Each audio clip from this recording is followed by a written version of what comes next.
This is a podcast talking to Chris Hambly at Media Camp London 3. And this is a series of entry point conversations that I'm wanting to have with people about how they've entered the social media sphere, the blogosphere, the IT internet world, and what journey they've been on to get where they are today. And hopefully any tips that they can give you to help you on your journey. So, Chris, if you just want to tell me a bit about your history and then, of course, your journey. Wow, that's a big one, isn't it? Hello there. History, social media history. Where do I begin with that? I think it just begins with the internet, really, doesn't it? Does in my case. So when did the internet start to exist for you? For you, I guess it was like 93. And, God, it sounds like such a long time ago. I suppose it is really. 93. I had computers way back, like 83. Okay, but the internet came along, and that was like, wow, this is great fun. And that was a product of work more than anything, working in colleges and teaching, and I saw this as a great resource for a number of things, really, saving time and also sharing stuff with other colleagues and more importantly students. And I built a resource. I just thought, hang on a minute, we can just bung a lot of things online here, and people can get access to this when they like. This was, I think, 94. And I call it social because it was, and it is. You know, people were collaborating on documents. Okay, they might download them, edit them, and re-upload them, but we were sharing stuff, and even like with things like FTP file servers, we were sharing assets. We were throwing up, audio content and video content, and people were downloading them and sharing them. So the social aspects were there, years ago. More than a decade, 15 years ago. It was for me. I mean, I know social media is somewhat of a buzz term now, but it's kind of already existed. So what were the first platforms that started to come up? Because I know, when I first came across you, which was Media Camp Books 2, I think was the second one, and even on Second Life, because of course the events that I did with you as audio on Second Life, and that I know for me it was the first sense of the transparent crossover between online, offline and virtual worlds, that you really had this attitude that you wanted to be transparent across all boundaries.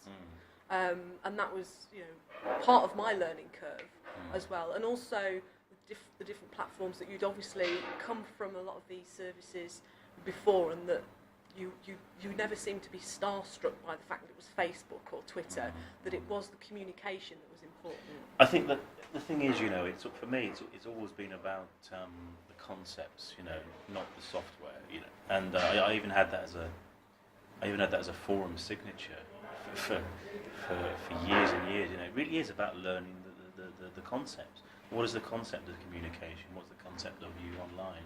And then you just apply that same thing to the new tools that come along, whether it's Facebook, Twitter, or virtual worlds. I think I got into this transparently because it was always an extension of what I was doing for a job. Rather than slipping into some kind of anonymous sort of role play thing, that wouldn't work for me, because when I started my online business, 10 years ago, when I was in these spaces, I was using it for work, so I had to be me. I had to represent myself. I mean, there was just no other way of doing it otherwise. So transparency was just a part of the job, really. So blend, and then you get into the sort of discussion, I suppose, of how do you balance that personal and that sort of business side of it. And I think you just do. You just shoot. I always think social media is just like the pub. If you're just behave like you're in the pub, and everything will be okay. If you're an idiot in the pub, if you're an idiot in the pub, you'll get found out. And people will tell you that you are an idiot. And it's the same on social media, and people do tell me I'm an idiot sometimes on the social media channel. There's a lot of cross comparisons, isn't there, of offline. People see it as such a new environment, but actually there's a lot of offline parallels.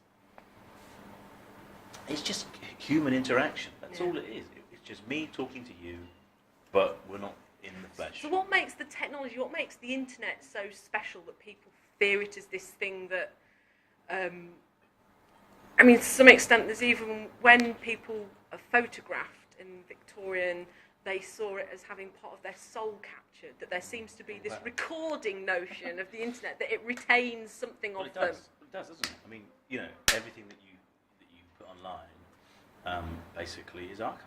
I mean, there's a whole site archive.org, isn't there? And I can go back and look at some sites that I made 10 years ago and think, oh my God, what was I thinking? And it's the same. But it's part of your journey, isn't it? It's part of your journey, of course. I mean, you can go in and take these things out. But I think the point you're trying to make is, why are people so, where's the fear come from?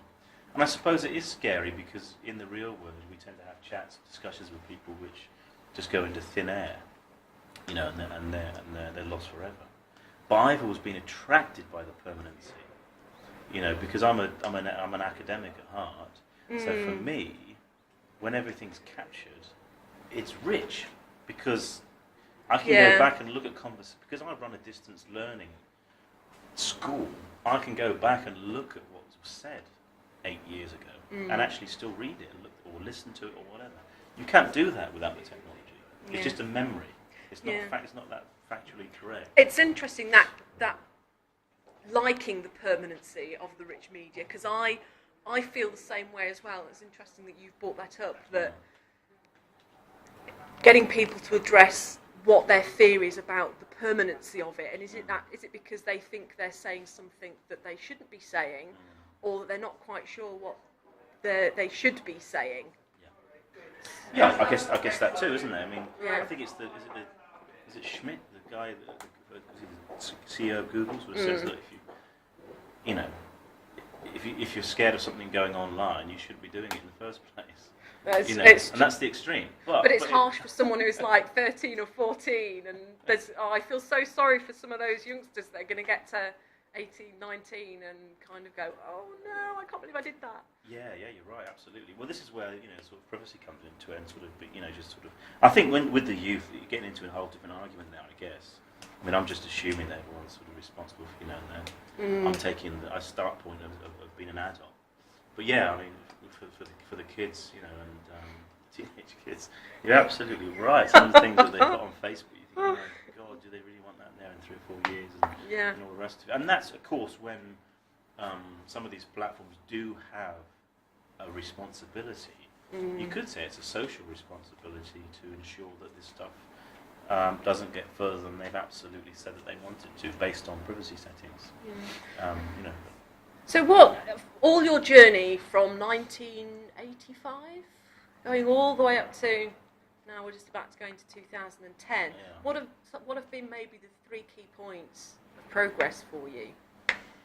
Oh God, I don't know, broadband was a massive one. Yeah. I mean, like I said, when I started my first business, we were uploading massive audio files on little modems. Yeah. Little 14K modems. So it was a joke. It's been broadband. Absolute joke. So that, adoption of high-speed connections has made things explode. Certainly for rich assets. That was a big one. What else? I'm not sure. I mean, the big one was the internet when that came along, wasn't it? That was, I suppose the World Wide Web. Yeah, the World Wide Web. Early 90s when that started going sort of mainstreamish. It was around for decades before, of course, as a close thing with the military. But when it started going public, that was a monumental shift. Broadband was another monumental shift. Some people say Web 2, sort of stroke social media, is a monumental shift. I would probably argue that was always happened since the internet. But I think there was probably a sort of a change in. Sometimes when you call something different, it starts to mean something different for other people. And vocabulary. And different adoption and stuff. So that was kind of also probably a big shift as well. Well, thank you very much for this conversation. You're welcome. Anyone who's listening, whereabouts can you be found online? What is your business and what is your website? Oh, right, time for promotion. Well, it has to go on there. The best thing is to find me on Twitter, I guess, and my name is @audio. Mm-hmm. That will lead you to other pathways. Thank you very much.